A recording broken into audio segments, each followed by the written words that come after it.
Anak yang soleh itu anak yang tahu kalau dia seorang laki-laki nanti, secantik apapun istrinya, selucu apapun anak-anaknya, sebanyak apapun harta yang dia miliki, sehebat apapun dia di mata anak buahnya, demi Allah, orang tua tidak pernah menjadi nomor 2 dalam hidup. Ini banyak orang yang suka salah ini.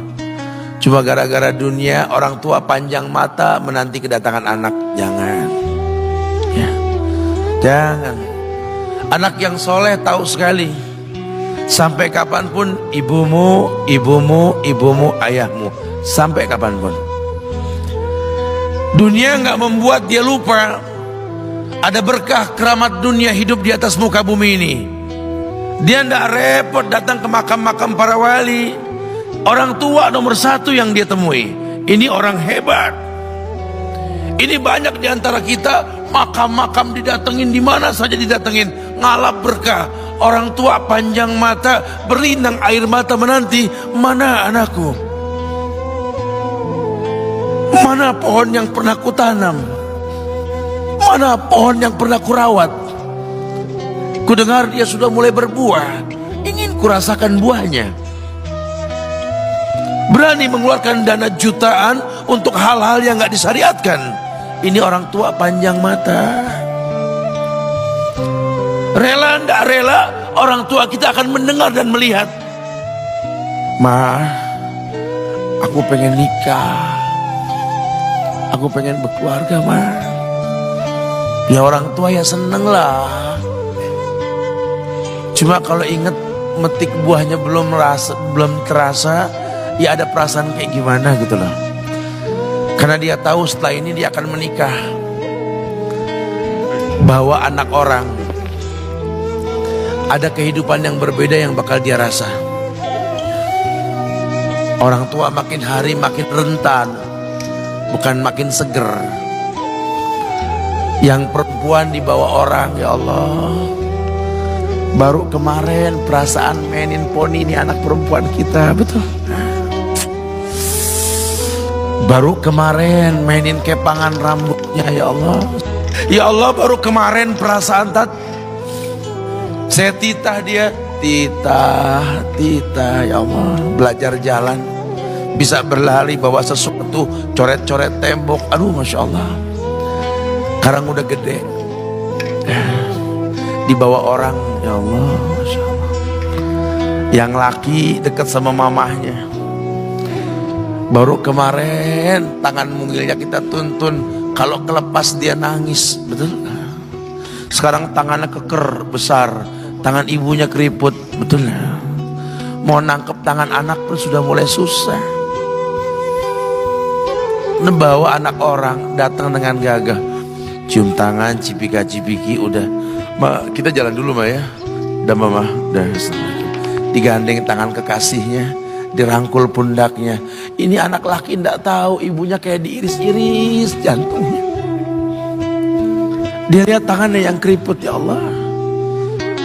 Udah berapa lama tangan ini nggak dibawa sama anak ini?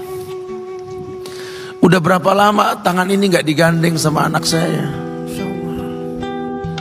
Kita merasa bangga akur merangkul istri kita, ibu kita ngelihat pundaknya.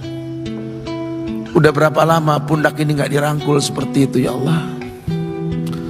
Dulu aku berdandan secantik-cantiknya, ku dandankan anaknya, ku bawa di hadapan kawan-kawanku bangga. Lihat anakku. Tapi dia tidak pernah berdandan rapi membawa aku ke hadapan teman-temannya. Lihatlah ibuku. Ibunya sudah kebayang, ya Allah, ini anak bakal minta nikah sebentar lagi. Yang wajar kalau orang nanam pohon pengen metik buah, wajar. Ini buah belum terasa, pohon sudah mau dibawa. Kebayang tidak? Ya Allah. Mulai dia kebayang. Sehingga rasa-rasa seperti ini menjadi tumpukan rasa di hati orang tua kita, yang nanti pada akhirnya dia pun bakal kembali ke hadirat Allah, kita pun bakal kembali ke Allah, betul? Sementara yang namanya kemuliaan datang dengan cara sabab yang benar. Ridallah fi ridal walidain wa sukhtullah fi sukhtil walidain. Ridanya Allah ada di ridho orang tua, murkanya pun sama. Karena semua ibadah yang dia lakukan berujung pada surga. Dan yang paling gampang ketika dia mau menaklukkan dunia, demi Allah, berkah orang tua dulu yang dia ambil. Ini dirasa oleh orang mulia yang Nabi katakan, innahu min ahlis sama, innahu min ahlis sama. Manhu? Siapa dia? Sahabat, manusia yang pernah hidup zaman sahabat tapi nggak ketemu Rasul, yang bernama Uwais Al-Qarni, pemuda miskin pengembala kambing di negeri Yaman. Padang tandus yang dia tinggal di situ, yang dia kesampingkan hidupnya untuk ibunya, untuk ibunya. Tidaklah terucap kalimat satu yang ingin ibunya pengen, kecuali Uwais pasti akan melakukannya apapun, dan ibunya cacat. Apa kata Uwais? Tidak akan pernah terlontar kata dari mulut ibuku kecuali kan kulakukan yang dia inginkan. Masya Allah. Ibunya cacat dan dia menomorduakan diri, yang penting orang tuanya dulu. Hingga satu waktu ibunya berkata, wahai Uwais, ibu sudah tua. Andai kematian mendatangi ibu, ada beberapa keinginan yang ibu pengen merasakan keinginan tersebut. Mungkin enggak ya? Apa Bu? Katakan. Ibu pengen haji.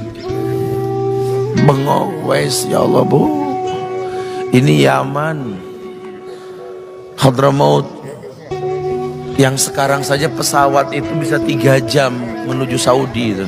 2 jam lebih lah menuju Saudi. Ini lebih jauh lagi, kebayang berapa ratus kilo, berapa ribu kilo, nggak tahu. Ya baiklah ibu, kata Uwais, aku tidak pernah menolak permintaan ibuku, tapi kali ini aku tidak bisa menjawab karena mikir gimana caranya ini. Apalagi dia seorang pemuda yang punya penyakit sopak, ada tanda-tanda putih di bagian badan itu kayak pano besar gitu tuh. Udahlah, terserah gimana nantilah. Yang penting ini nomor 1 dalam hidup ini. Dia beli seekor anak sapi, digendong tiap hari itu sapi sama si Uwais menuju puncak gunung. Turun lagi, gendong ke atas, turun lagi tiap hari. Sampai orang bilang, Uwais gila no. Orang sapi dipiara, dia digendong tiap hari naik gunung yang tinggi. Sampai nggak berasa, dikatakan 8 bulan dia lakukan itu. Sehingga terbentuklah fisiknya yang bagus karena olahraga tiap hari bawa itu sapi. Dan sapi itu makin berat, dalam hikayat dikatakan sampai di atas 100 kilo itu sapi. Kemudian dia tetap gendong ke atas dan dia yakin, bismillah saya yakin. Sampailah bulan haji, ibu naik ke pundakku, digendong ibunya dari negeri Yaman. Subhanallah, gak ada yang gak mungkin. Lihat, dibawa ibunya ke Mekah, bertawaf di Ka'bah, dunia menyaksikan. Bahkan hikayat mengatakan dia sempat bertanya kepada sahabat Abdullah bin Umar,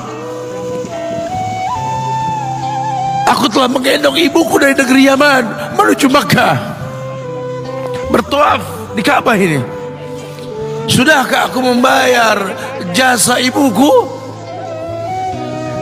Apa kata sahabat Abdullah bin Umar? Bahkan satu hentakan napas pun ketika melahirkanmu belum terbayar.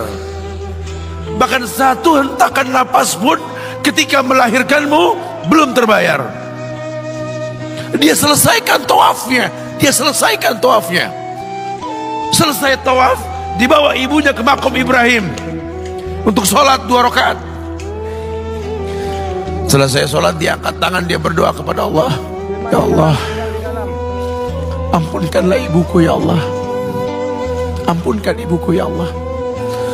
Masukkanlah dia ke sorgamu ya Allah. Masukkan dia ke sorgamu ya Allah. Ibunya berbisik, Uwais, sudahlah, mintalah pada Tuhanmu ampunan untuk dirimu dan sorga untukmu. Wallahi wahai ibu, Allah ampunkan kamu, Allah masukkan kamu ke sorga, cukup untukku ridhomu yang kubutuhkan wahai ibu. Lihat, manusia saleh, hasil doa Rabbi habli minas salihin. Lihat, makanya ketika Nabi mengatakan innahu min ahli sama, ini manusia penghuni langit. Umar, Ali, temui Uwais. Bisa